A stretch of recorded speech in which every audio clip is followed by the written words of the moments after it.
Bonjour, je m'appelle Frédéric Aubrin et j'exerce aux Hospices civils de Lyon à l'hôpital de la Croix-Rousse. Et on m'a proposé de vous parler de la buprenorphine, le retour. Cet opioïde qu'on connaît depuis les années 60 est un agoniste semi-synthétique des récepteurs mu, mais antagoniste des récepteurs delta-kappa. Et du coup, il est qualifié d'agoniste partiel. Alors, agoniste partiel parce qu'on considère qu'il y a un effet plafond, tant au niveau de l'efficacité analgésique, mais également au niveau des effets indésirables tels que la dépression respiratoire. Mais ce médicament a d'autres propriétés qui nous intéressent beaucoup. Propriétés qui concernent notamment une action antihyperalgésique, mais également une action sur les canaux sodiques voltage dépendants, donc un effet anesthésique local.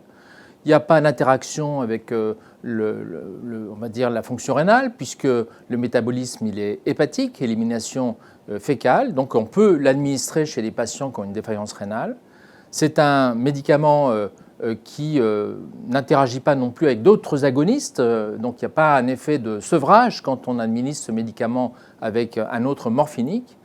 Enfin, c'est un médicament qui permet, avec on va dire de nombreuses galéniques différentes, eh bien, de répondre à un certain nombre de demandes, que ce soit pour la douleur aiguë, douleur chronique. Et j'en veux pour preuve, c'est que 100 000 personnes en France prennent ce médicament dans le cadre de la substitution aux opioïdes chez les patients qui sont donc toxicomanes en cours de sevrage.